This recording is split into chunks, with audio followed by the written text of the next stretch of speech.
Allison. Happy Friday. I hope that your car trip is going well. I hope you had a wonderful time with your grandma and Auntie Linda while you spent some time here. It's super sad that school's not happening right now. And I hear that you have been reading some books, but you're looking for some other books that you might like as well. And I used to teach fifth grade, and I love that grade. I love fifth grade so very much. And I love all of the books for students your age. Um,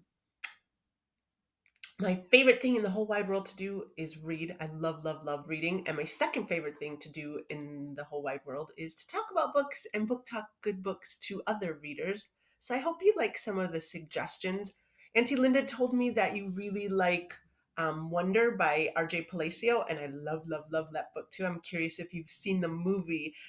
Sometimes when they turn a really good book into a movie, I hate it because I love the book so much and the movie is never the same. But I thought the movie makers did a great job adapting that book to a movie.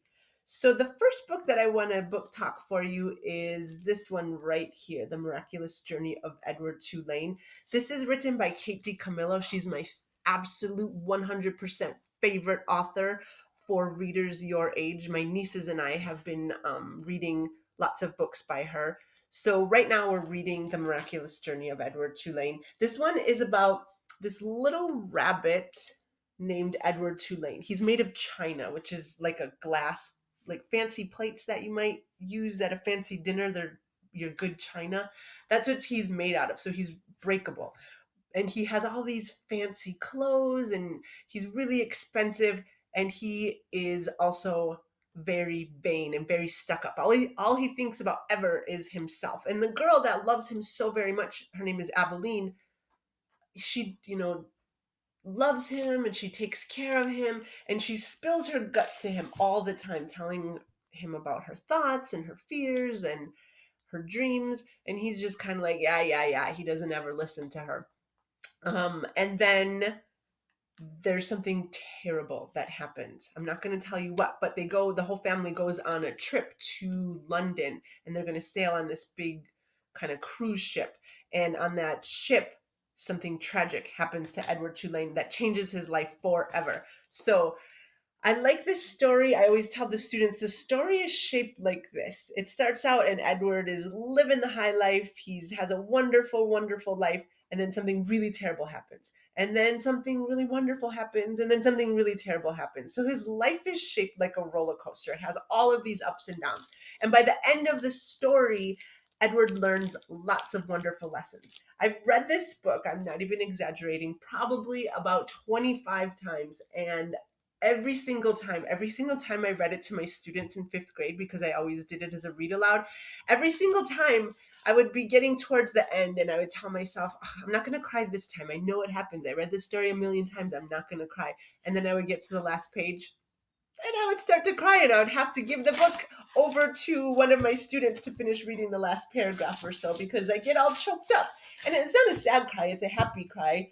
I know that you like Wonder, so I figure you must like stories that have characters that learn really good lessons and are kind to one another, that are about love and treating one another wonderfully, and the problems that maybe some characters have. So this is a really good story.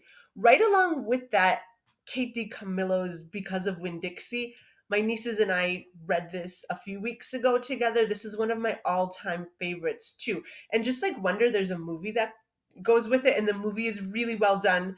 So this, I know you love dogs along with reading, and this story is about a young girl named Opal. She's about your age, and she has to move away. Her and her dad have to move away to a brand new town in Florida, and she has to leave all of her friends behind. She's her school behind. She's on a baseball team. She has to leave all of her teammates behind. And she feels really sad because not only did she have to leave all of her friends behind and start brand new in a new town where she doesn't know anybody at all, her mom left the family and she hasn't seen her since she was a little tiny baby. So that makes her feel really sad too.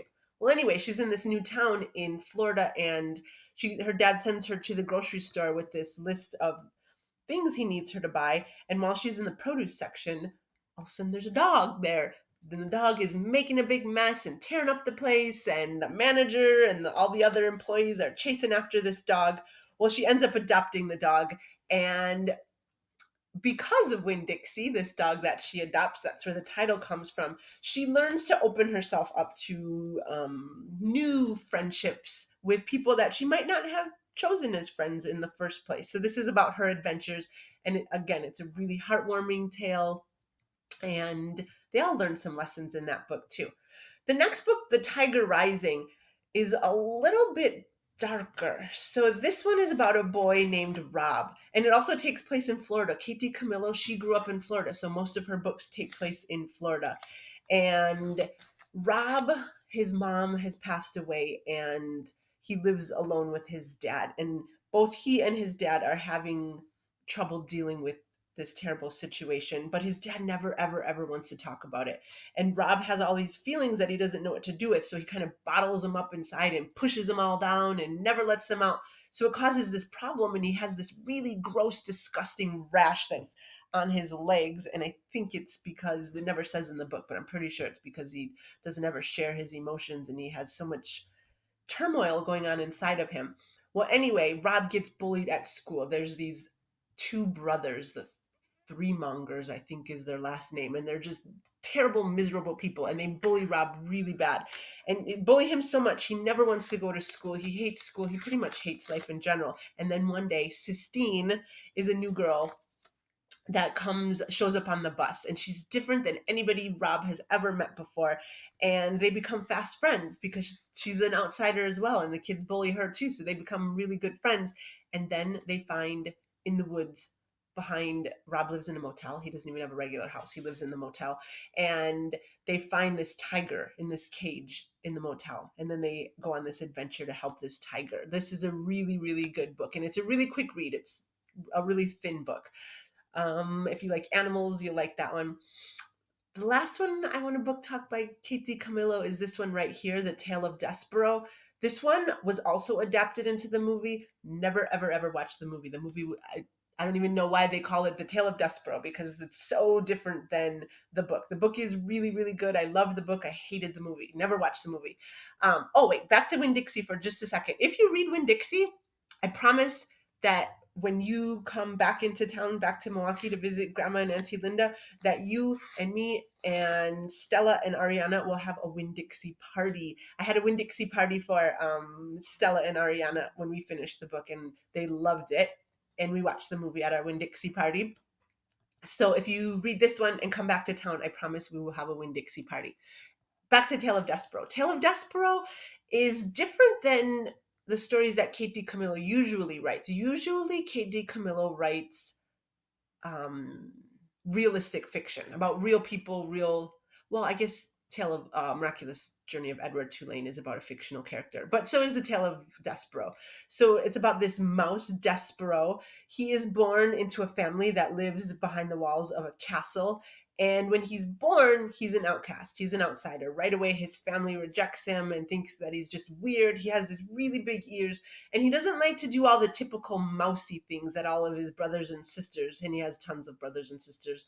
He doesn't do all of the typical things that they like to do. He doesn't like to scurry around and nibble on paper. He likes to listen to stories. He likes to read, and the other mice think he's totally weird. Well, then he falls in love with the princess of the castle. But of course, there's some tragedies that happen that befall Despero and the other characters in the book, and he goes on a grand adventure to save the princess. And he meets all kinds of characters along the way. The book is excellent. Don't watch the movie, though. It's not excellent at all.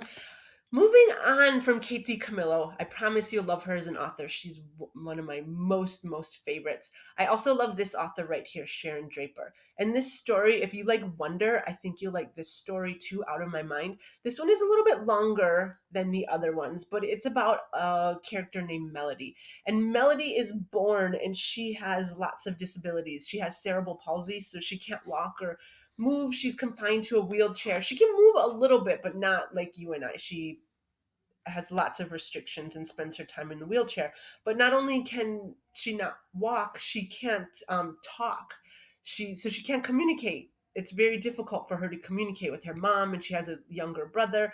And she goes to school, and she's put in a special classroom with all the other kind of special kids, and some of the teachers treat her kind of like a baby and do really babyish stuff with her that she gets bored with.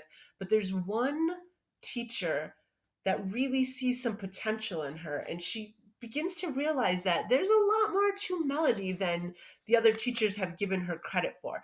And she finds money in the school's budget to buy Melody this computer that it talks for her. She punches the buttons on the computer, and the computer then talks for her and communicates her thoughts and ideas. And they realize that Melody is brilliant. She's so, so, so, so very smart. So then she starts going to all of the other regular classes with the kids in her school, and she makes some friends, but of course she deals with some bullies that are awful and terrible to her. And Melody learns lots of lessons, and then her classmates also learn lots of lessons. And there's this one part where her classmates do something so mean to her that I had to close the book up and say, "Oh my gosh, I can't believe you did that to her." And then Melody discovers, all of her talents and all of her wonderfulness that's inside of herself, and it has a happy ending. The next book, I heard that you also love the Diary of a Wimpy Kid series, so I'm curious if you like graphic novels. This book right here, I'm curious if you've ever read it. It's called, this isn't the page I need to be on. Meant to be on. This one right here is called El Defo. It's by Cece Bell. Cece Bell is one of the nicest ladies you will ever meet in your whole life. I was so happy last summer I got to go to it's called Nerd Camp, and it's teachers and authors and writers and illustrators that get together and talk about books. And Cece, I got to meet and do some classes with Cece Bell, and she's absolutely wonderful. And Cece, when she was growing up, she's deaf.